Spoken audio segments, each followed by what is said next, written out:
Hello everyone, this is Claudiu Murgan, the host of the Spiritually Inspired show. And my guest today is Felicia Mareels. She's a psychic and energy practitioner. Felicia lives in Vancouver and is in a long-term relationship, a mother and grandmother. For over 40 years, she's been a psychic intuitive, energy practitioner, and trauma release facilitator. We are going to hear how she discovered her calling and especially how relevant it was that she came to be named Baca. She was raised by her mother, a psychic astrologer healer who was married to an alcoholic abuser. Living in two worlds, she learned to navigate within heightened consciousness while negotiating the trauma of a dysfunctional family. It's possible that her intuitive attunement developed into an acute focus through empathic listening, both for the desire to understand her life and her parents, as well as navigating safety. Combining Shiatsu massage and psycho-spiritual facilitation of transpersonal empowerment psychology, she honed and awakened intuitive focus with accuracy by developing skills and abilities of integrating these modalities into a flow and language of consciousness.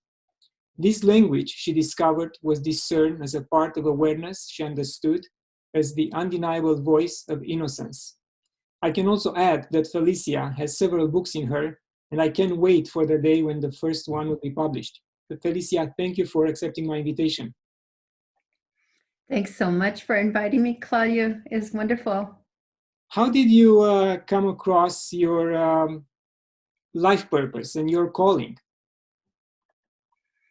Well, I can tell you that it unfolded for me by learning various modalities and discovering, for instance, in Shiatsu, I was able to see trauma centers, actual events in people while I was putting hands on them. And I realized, because I didn't have skill in psychology or spirituality at that time, I realized that there was something in me that was capable of seeing any person, any age, as an infant, to see them as a brand new, and to be able to drop into that. And in that, there was an energy of a lullaby that came through my body, and just calmed the person down. I mean, it had nothing to do with trauma release or solving psychological problems. It just had to do with bringing a person into their center, into the most peaceful place ever. And that was my first tool, really. And can we consider that child entity you mentioned as the oneness of God, or the entity of God inside us, or you are referring to a different type of concept? No, I'm actually referring to the seed of consciousness as it appears in newborn, untouched, undamaged in any way, just perfect. So it's perfection, really. Interesting. Mm-hmm. So you mentioned innocence. How do you define this concept for those who are watching us? Well, I would have to tell you the first time that I actually knew that it was a different voice than I'd ever heard before, because I was both a student and a client of a transpersonal empowerment psychologist. And he had an idea that he was going to do a gestalt with me and put 2 chairs in the room. And we had come upon the work of a pedophile, a pedophile who was a neighbor of mine. And I was 6 years old. And we had come into that discussion many times. And he decided that he was going to approach it this way. And I was actually quite excited that there were 2 chairs there, and I was going to be, because I don't know if anyone else has this experience, but a transpersonal empowerment psychology you're quite capable of being inside yourself and then popping over and being inside the other person and looking at yourself. So this going back and forth, I'd already experienced that many times. So when it came to the chair, what happened was I started to sit in the chair of my abuser, and I don't know what happened, but I just went in between the two chairs, and I was the voice of both people at one time. And everything unfolded, happened so quickly that I heard the conversation, heard his conversation, the words that I wish that he would have said to me for all these years. And I had a revelation where I realized that I had been sending really awful energy to this man unconsciously all along, and that he had died of a heart attack, and I saw my energy right there into his heart. And I realized my responsibility of sending that energy of hate to him over those years was a major contributor to killing that person. And I was so overwhelmed by the fact we started off in a pedophilia discussion, and it ended up into me feeling more responsible for having harmed him more than he had done for me. And we forgave each other.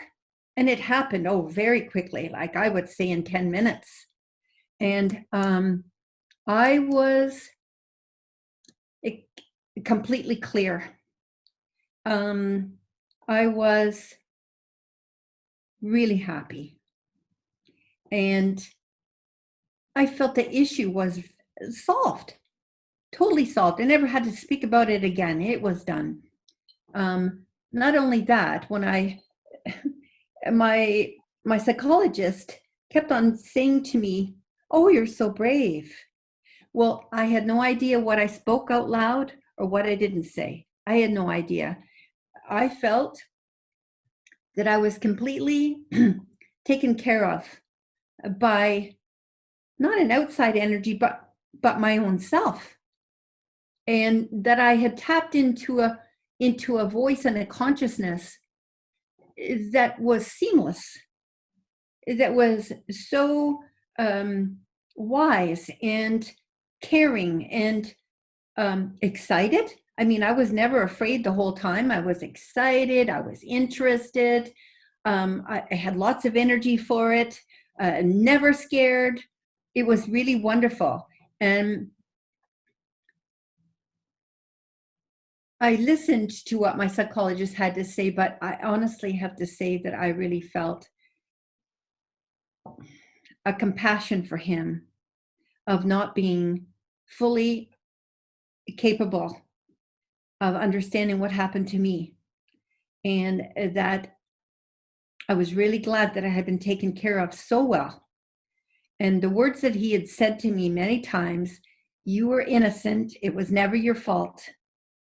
All of a sudden, I found myself writing down on paper, "Innocence, not innocent." And it thrilled me to see it written on paper. It thrilled me because I was giving it the name that it deserved. And what I realized is I didn't really know too much about innocence.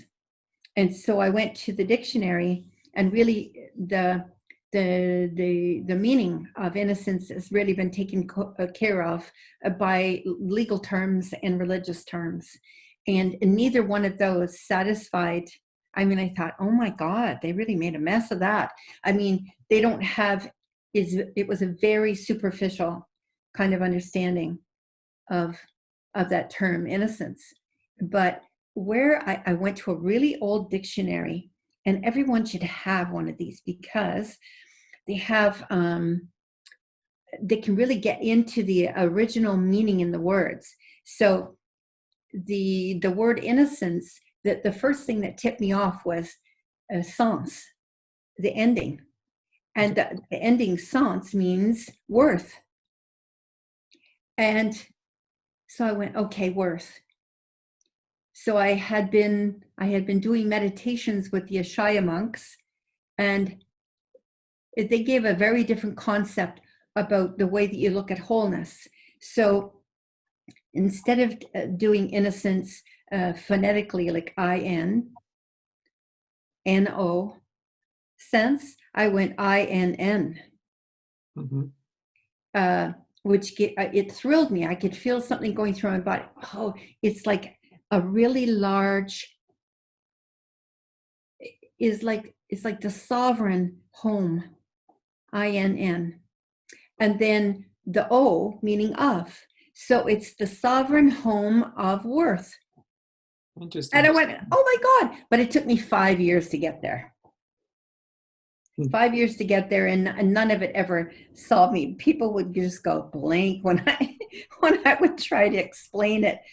As you're not in your sense when you're in your innocence, right? It wasn't working. So the final definition I gave, INNO sens, sovereign home of worth. And once I discovered that, I could hardly wait to become my own, at that time I called it therapist. But what I realized was that if you didn't, at the time, and I still feel it's true, when you're working with major trauma, it's kind of unwise not to include the body with it. So that if you're releasing energy out of the body, you need your mental, physical, emotional, and spiritual all to be in the same place. Right. So it was possible now for me to do Shiatsu. And I also learned a new breath work while I was working at a flotation tank center. And I was really lucky to have, I massaged a lot of film workers in every capacity. And they were the most excellent massage people ever because they had huge imaginations and they could hold a focus for a long time because of the industry that they worked in. And so I had a particular woman who was a continuity editor, and she was wonderful because we could hold a focus while we were working together. And then we could go off and explore and then bring it back to that point. She was really incredible in that, like a librarian, really. And I said to her, I have an idea about your breath. In order to make something where you have a constant flow, I'd like you to breathe in a certain way. And I called it the wave breath. And the wave breath unites the cosmos of the universe through your body and to the earth, and then from the earth up through your body. And with a few breaths like that, she actually tapped into something I discovered. It's called by other names, but it was given to me at that time. The download was called the Universal Library of Consciousness. And all those things unfolded for me because this library, it could come in a holographic form. And I would hold on the heart and the third eye at the same time. And people would go down into this holographic thing with their breath, and they would find exactly the information they needed to work on their own issue. That's why I became a facilitator instead of a counselor, because all I had to do was show them the tools with breath work and focus and imagination. And all of a sudden they were creating their own way out. They were discovering their own resources and their own release for trauma. Yeah. And is the breath going up and down the spine? Is something special about through the whole body, through all the cells? And when it's just body work and you're using the breath, you can bring the breath to any specific spot in the body that's been giving you problems. And there's a special kind of a crashing, a real big force that comes in and it moves it out. And that's just imagination. I doubt very much whether energy actually works that way, but intention is everything. Of course. Yeah. And in your in the first part of the interview, you mentioned several concepts which are very real these days, and science brought them forward more and more. Like we are energy, we are vibration, and our intention will affect us and will affect those around us. Something else you mentioned is forgiveness and let go. That's very important, to forgive for the mistakes you made and for the way you affected those around you, but also to the other way around, forgive all the other people and ask for forgiveness. So That's these right. aspects, plus the breathing, which is an important component of our spirituality and trying to get to a higher level of consciousness. No, that's right, exactly. What I wanted to say was that I actually learned once the Universal Library of Consciousness came in, and I had no awareness of Akashic records yet. So this is what the term that I was given. And what I realized, it dawned on me, once the library had been introduced, and we gone there often enough, I noticed a new energetic surge that was a little different than Innocence. And although Innocence was still there, I realized that there was a tandem kind of a force. And it took me a while to get onto it, but I realized, oh my gosh, Innocence has already surrendered to wisdom. The idea of interest and curiosity means that Innocence will be willing to find out what has already been happening on this kind of thing. I could go where there's a huge resource of information and knowledge on this. And so I realized that Innocence was so open to learning or to being in partnership with wisdom. That's why I called later the initiation of Innocence wisdom. Now, I only did this for adults. And I can tell you a little bit later on why it was not necessary to do it with newborns. But what I realized is that the people didn't need to come to me for many more sessions, especially on working through relationship issues or any kind of trauma. No more than 6 times. I didn't have continuing clientele. And I never advertised myself, and I only relied on the universe to send me people who are ready to have this kind of conversation. That's a very reliable source, if you ask me. That's true. That's true. And if people want to find out more about the Innocence wisdom concept, can they find something online, or anyone wrote about it, or is just something you develop on your own through your own experiences? What I realized, I had an actual hesitation about sharing this information as a commercial event. The reason for that is that my innocence told me, let me feel the discomfort in other people when they were about to experience that before they were ready. And the most disappointing thing for me is that in a major way, most people are not ready to meet their innocence and to share it, to work with it. It is the part that they protect inside themselves the most.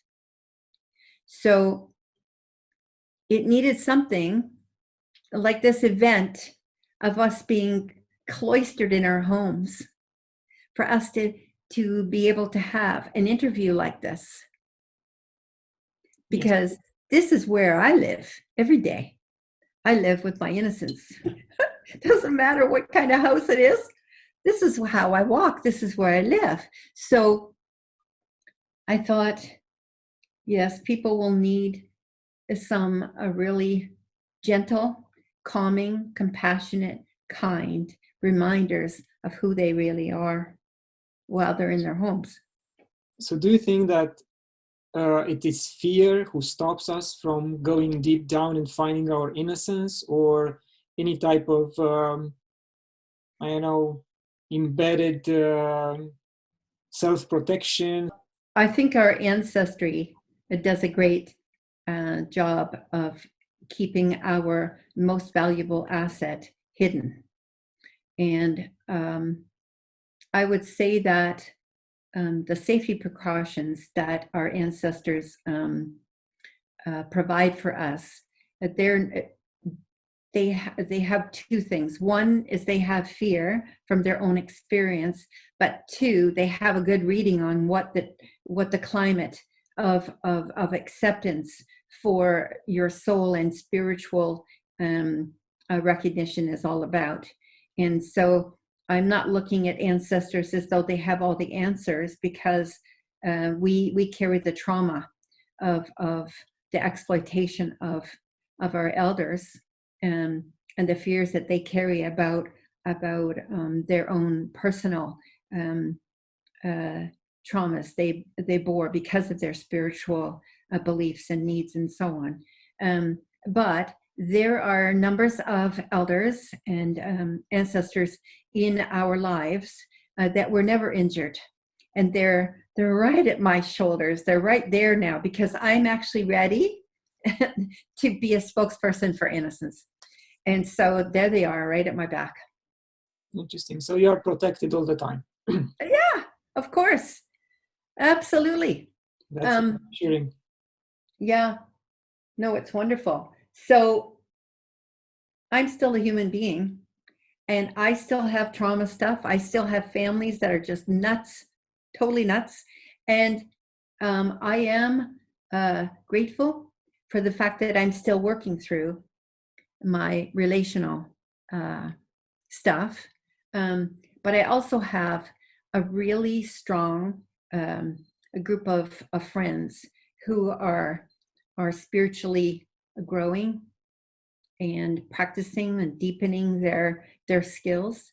And I'm even realizing that there will come a time when I can actually share Innocence with them. One of the problems about downloading pure consciousness and not producing it in a book or in a video means that you're not considered an authority, right? And what I'm realizing is that there are so many persons who are practicing spiritual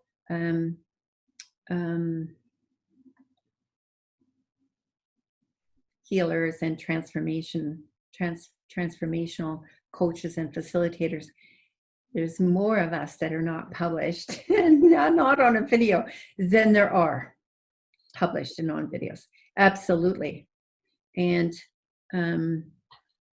I can feel that there's a bravery happening, because I can actually recall being burned at the stake. I'm really good at going back into past lives. So I know what happens if you talk too much. And I actually noticed, Claudiu, people who are being too political and too criticizing, I have a whole trepidation inside myself going, no, don't do it. Don't do that, right? And what I'm very excited about the possibilities of new parents wanting to birth their children into consciousness. And I've only had 2 grandsons and my friend's baby. Oh, and I would also say my girlfriend's daughter. All of those newborns gave themselves to me to teach me how to work with these energies. And my most successful one was with with a student of mine, a student of Initiations of Innocence Wisdom. And she had a little baby whose name is Odin. Can you imagine that? Third eye. Okay, so the guidance of how to be with a newborn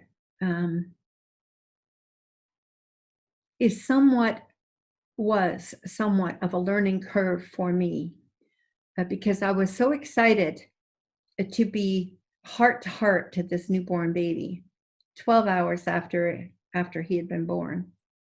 And I really had to just listen deeply and be guided. How do I have a conversation with innocence in a newborn? And I was just guided to place his heart against my heart. And as soon as that happened, I was so thankful that I had taken the courses from Drunvalo Melchizedek, because I actually recognized that I went right through his heart into the tiny space of his heart, and we were together in the Merkaba. Now, realizing that a calling is a compilation of moments in all through your life, and you're literally being pulled by your calling into the next moment. And I remembered again my mother singing a Negro spiritual song, and how I felt when she sang it to me. And it goes, Ezekiel saw a wheel way up in the middle of the air. Ezekiel saw a wheel way in the middle of the air. And the first wheel stands for grace, and the second one stands for the love of God. It's a wheel and a wheel way in the middle of the air. And when she sang that, I thought my heart was going to fly out of my chest. I said, Mommy, what does that mean? And really and truly, she said, oh, that's a Negro spiritual song. And I went, no, she doesn't know. She doesn't know. But I was stimulated by truths, right? I started to recognize that pretty early in my life. And so when I first visited a Merkaba, I went, this is what the song's about. And going back to the little one, is it going to have a, let's say, spiritual guidance from you, continuous spiritual guidance, or is just that first contact and then you'll just observe him from the distance? How is the normal practice for something like this? Well, first of all, I need to tell you that I am very aware that newborns are totally open to letting you know who they really are. You just need to facilitate that conversation. It didn't happen in words, of course, but I saw a little sprout, what would you call it, like a bamboo shoot coming across the screen over the black. And then I thought this is where learning how to tame your imagination and just allow the vision to make itself clear. I was almost certain you could just dip that leaf in there and start writing something with it like India ink, because that, for the first time I realized that the Merkaba, the center part that's black, is actually very fluid, very liquid. But I didn't know that until I had this experience.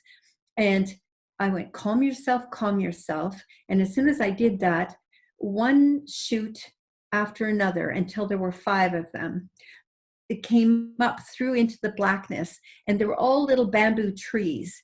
And below it was written clearly in white letters, I am a bringer of peace.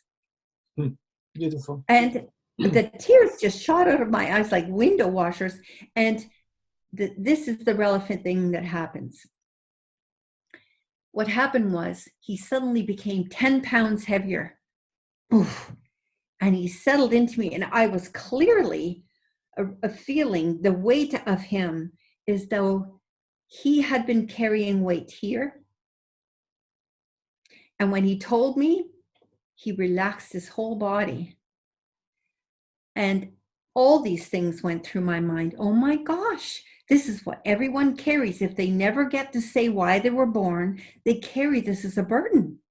And now he was free of the burden, and he had told someone, and he could carry it with someone else.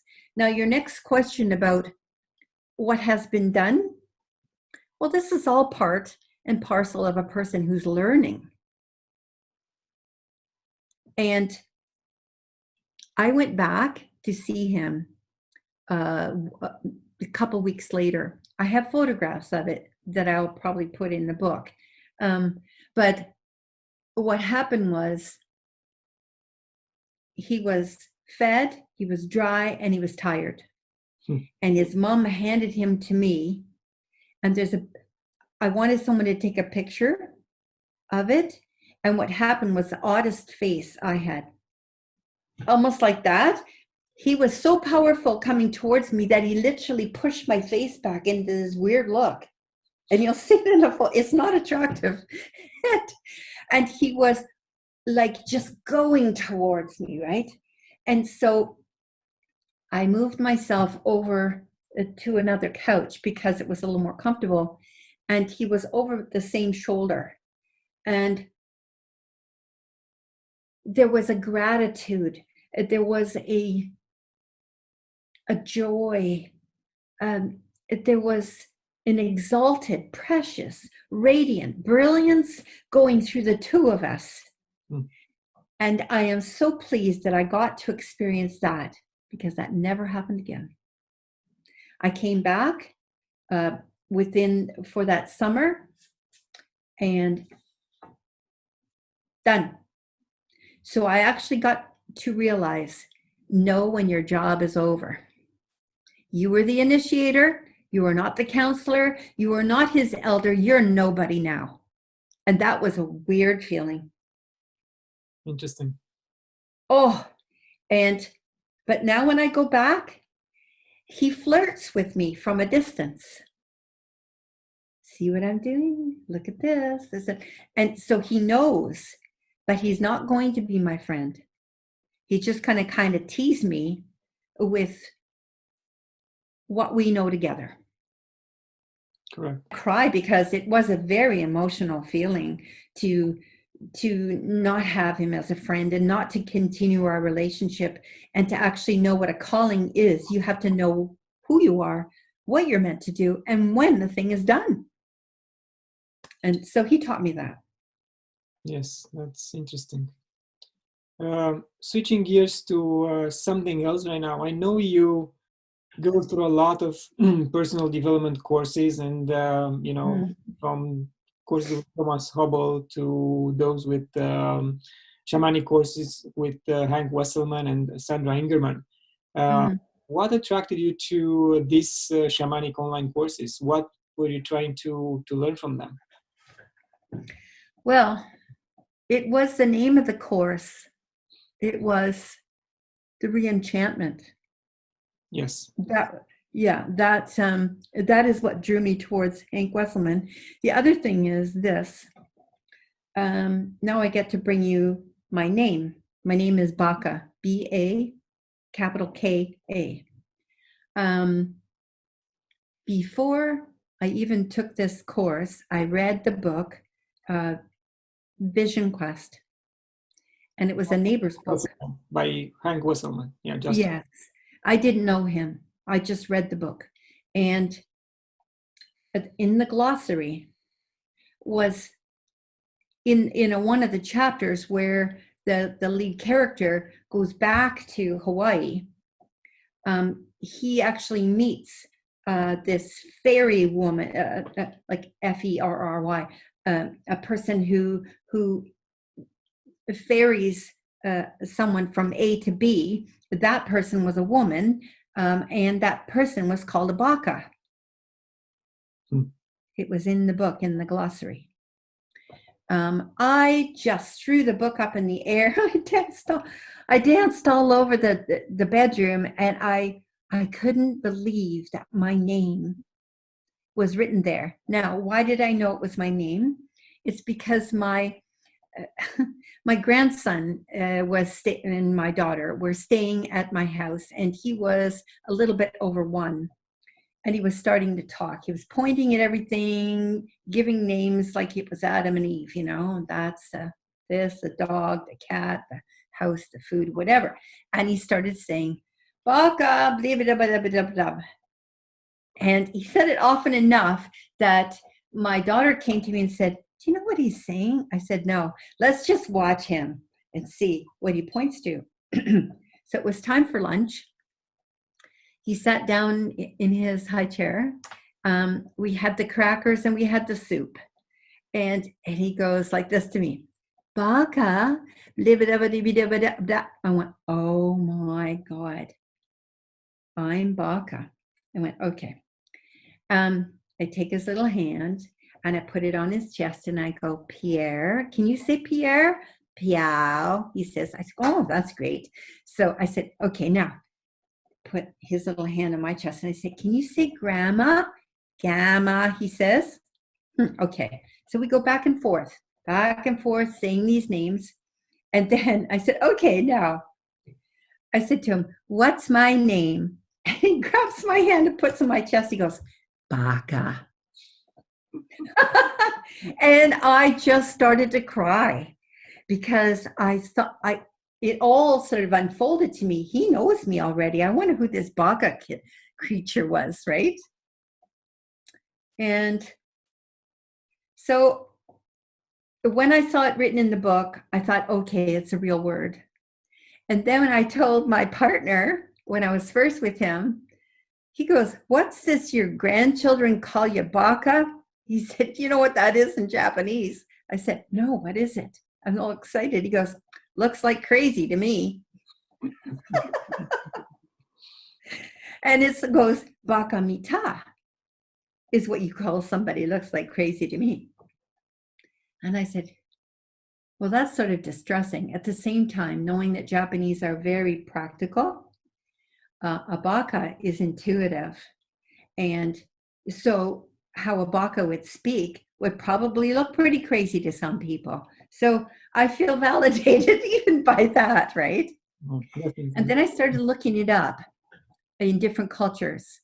I had a taxi ride from a Russian, and a conversation interrupted by a Czechoslovakian on the beach. And he says to me, Baca, your grandkids call you Baca. He said, are you Croatian? I said, no. And he said, well, tell you. He said, Baca, B-A-K-A, grandma. He said, you put the umlaut over the A, and I don't know which A it was, the middle A or the ending A. And he said, you do that, and that means wise woman. Mm-hmm. Oh, I said, thank you very much. He said, Baca. Strange, eh? Okay, so then I'm in the cab, and I don't know how it was that I ended up saying the word Baca. And this Russian guy turns around with a really thick Russian accent, and he goes, you're Russian? I said, no. He said, well, what's with the Baca? And I said, he said, you know what it means? And I said, you tell me. And he said, okay. He said, a Baca is your best friend in war. I said, really? He said, oh yeah. A Baca takes a bullet for you or takes you to safety if you get a bullet. That's your Baca. I said, whoa, that's interesting. I'm thinking about my grandson now. And then he says, maybe your grandson was in a war with you in another life. Will you ever think of that? And I said, no, I didn't, not till now. So then I go in looking at Baca, and I discovered that Baca is also a word for a sheep or goat herder in that same area, Russia, Croatia, and so on. And a Baca is not every sheep herder. A Baca is an excellent sheep herder, one with eyes in the back of their head. So those are a few of the examples that I got, that I realized that I was on the right track, that it was okay that I called myself Baca. I have not so far found another person like myself. But I think when I come out, which I'm going to, I think that other people will go, oh, that's what you call it? Or I've seen that word before, and I felt that. I'm sure that people will be coming out of the woodwork. I really feel so. And I think it's time that we have Bacas in the world, because the whole idea of being a facilitator, to take a person from a certain consciousness to another consciousness, we need that kind of person in the world. We have so far had psychologists and psychiatrists and so on, but this is not quite the same thing. The difference in this is that the person that you're taking from A to B, you're taking their greatness from A to B, no matter what problems they have, right? And even if they haven't discovered and don't know about their greatness yet, this is what you're ferrying across from one place to another. And because you're doing that, it already raises the consciousness of the person who's taking this journey to be in their best perspective, to feel their most sensations, to heighten their consciousness, their awareness, to excite their innocence, to go, I've seen that before. I want to go this way. What about doing it in that color? I can see myself in 1700s. I'm a man, not a woman. All these kinds of things that come up in my sessions, it's lovely. It's absolutely lovely. Felicia, I know that you have a special connection with nature and also with water. And these two are also interrelated and weaved into the indigenous people, history. What's your connection with, again, indigenous people in BC, in Vancouver, and with water? Well, first of all, I'm fortunate enough to be in partnership with an Anishinaabe First Nations, his daughter as well, Hazel Courage-Valkoski. She's an artist. He's an artist. The both of them can't stop creating stuff, right? Lloyd is also Finnish, and we had a fellow who was a fellow an Anishinaabe and Finn, and he said, "Oh, you're a Findian."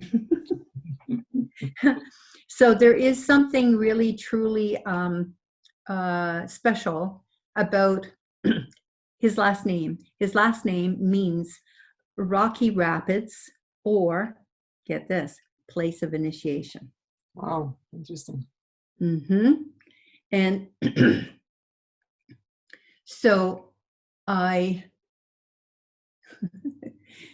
that is so special to me. The other thing is that my grandsons are Cree Métis, and a very different kind of land than Thunder Bay, where Finns were really drawn to go there because it's very similar to Finnish countryside, right? And not much rocks happening in Alberta, but there is something that I feel very akin to, and that's the coulees.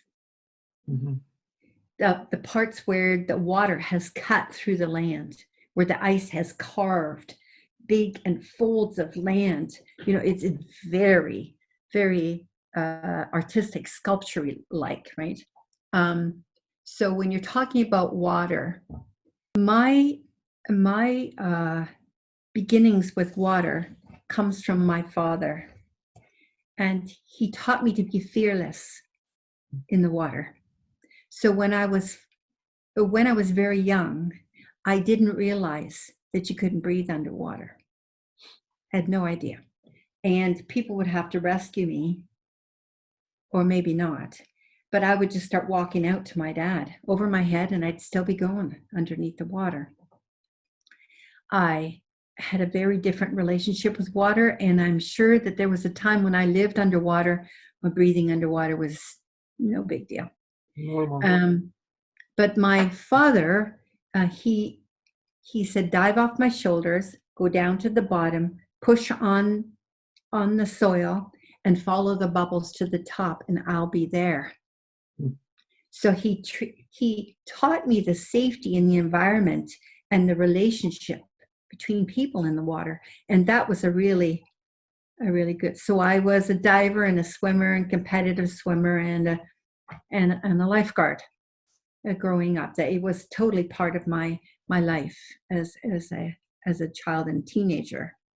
But the idea of water now, the reason why I'm so attracted to shamanism is because I would like to understand how my voice of innocence works through visual interpretation. And that's why I was so easily to interpret the Merkaba with that newborn. I was able to see his thoughts and feelings. And I had been called a shaman before, but I resented it. In fact, I just, how can I say it? Scared me. It actually scared me. And the thing about fear and excitement, they're on the same coin. When they're activated, it's kind of difficult to feel the difference between fear and excitement because they are in the same realm, just like stage fright. Yes, and being called a shaman and trying to practice as a shaman is a big responsibility. Well, no, I didn't even think. I just wiped it away. Wouldn't even consider it. But when the enchantment course came up, I put my shaman shoes on and I walked right into it. And I knew that was from Innocence. I said, okay, now we're going to go. I could feel that. And I'm going, okay, so unlimited, visual, luxurious, oh my gosh. Being able to sit in a chair and be in another world at the same time is exactly what children do. Yes. Yeah, they do. And so the grace of learning shamanic skills, and I must say that right now I'm working with a gifted program from the Shift Network that I'm going to share with you guys, see what you think about it, because I wouldn't mind doing it together with all of us. It's First Nations shamanism. So gentle, music in it, drumming in it. It is, oh my gosh, and goes deep really, really fast. So there's no comparing except for the fact that Hank Wesselman, his teacher comes from Hawaii. When I went to Hawaii, I was at home. And I went to all the museums. I went to the place where the princess lived. I went to displays of orchids, and I couldn't get enough of it. It just felt totally at home. So when I read that book of Hank's, it was very close to my life. That idea of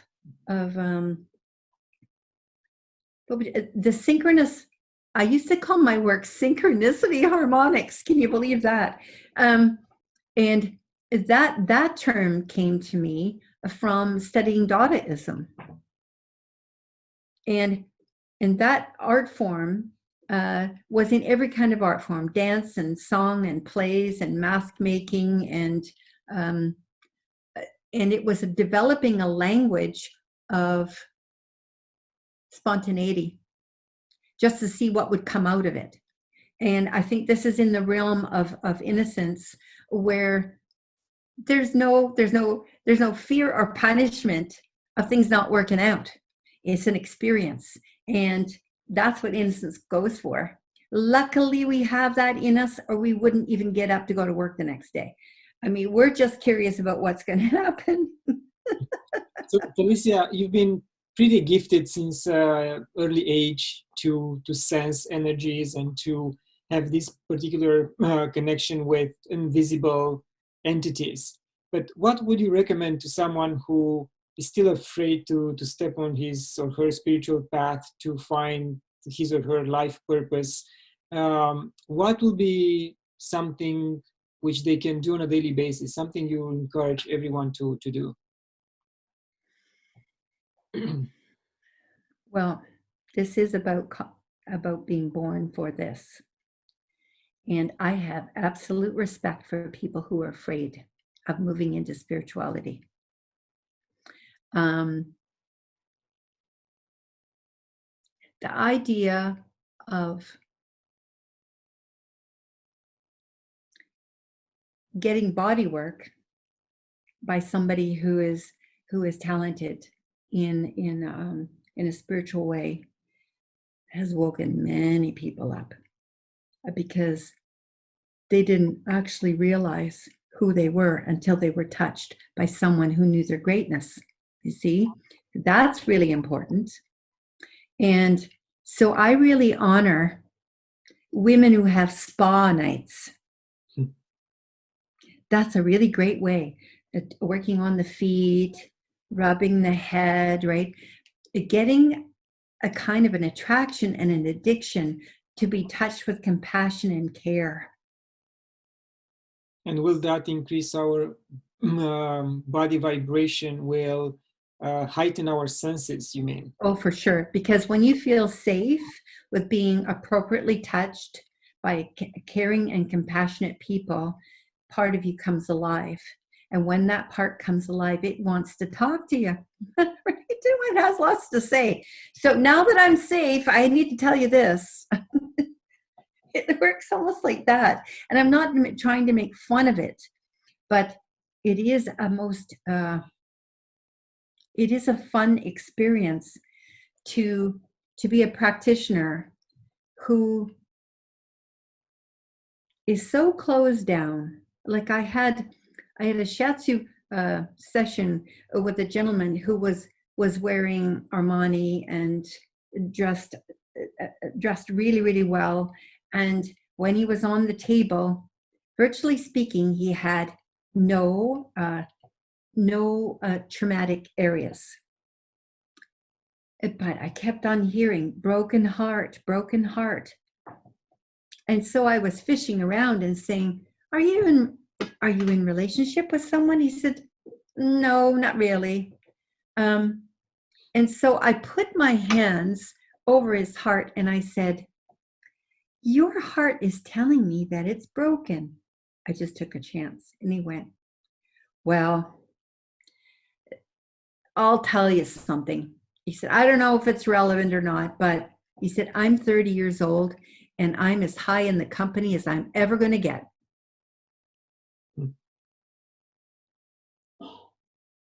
And after that, he just came for massages to see what was going to come up next. He had no idea. He was just curious. So I awakened his innocence by having a conversation with his greatness. He wasn't prepared for it, but I was curious myself. And it was in about 4 months that he suddenly found himself interested in different kinds of work. And I think he found the job because he never came back again. So getting a signal, getting a message, and again, being aware of that message or looking for it, it's quite important and can change lives. I'm very, I even have people who are extremely religious, not necessarily in a Western way, but in an Eastern way, and they have just as many prejudices about what they're allowed to do, what connotates a true spiritual life, and one of the biggest things that I have come up against is people who have real hate for their ego. And I was told a long time ago that ego is like innocence. It's wrongly defined and wrongly understood. And of course, people want us to keep our egos down because our egos, they want quality life. They want it all. They do. And it's not about, so an unwell ego acts in traumatized ways. That's my sign. And a bruised ego is embarrassing. I mean, it's just all the greatest abilities of an ego. It can be extremely traumatized and crushed, bruised, and it acts out in really awful ways. And that's what I need to say about the ego. Yeah, that's a totally different discussion and can go another hour. We are getting closer to the end of our interview. When do we expect to see a book published under your name? Well, I think it's going to be faster than I thought it was going to be, because I have actually narrowed down what is possible in this first book. And I sent you a list of all the things.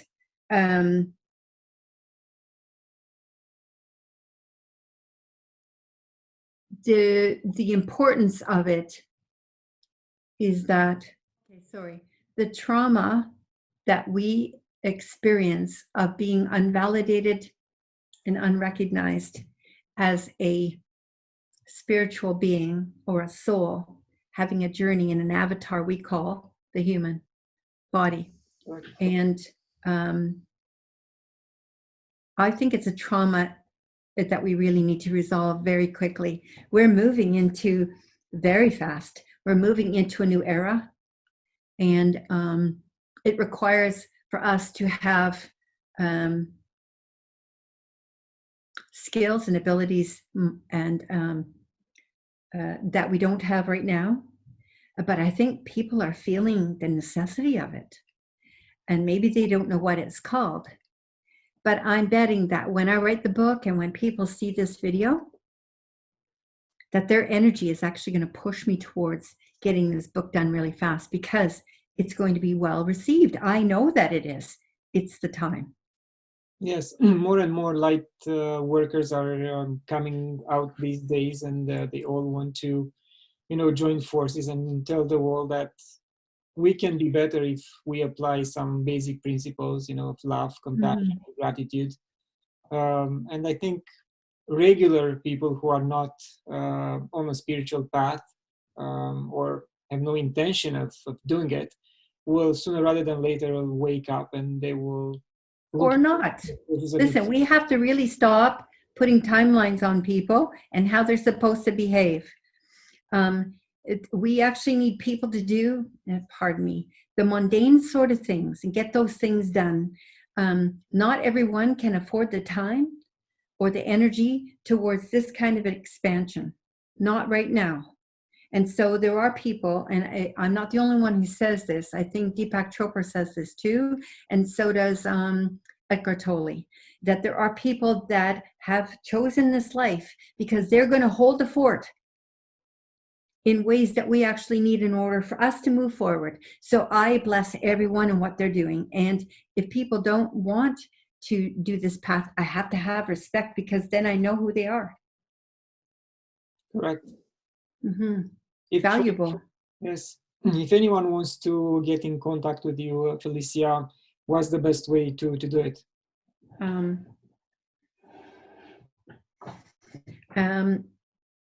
I think two ways. One, by my Facebook page called Innocence Wisdom. Okay. And the other by my email address. Facebook too. I mean, people will see me there, just under this name. Yeah, for sure. Interesting thing about you, I think you don't.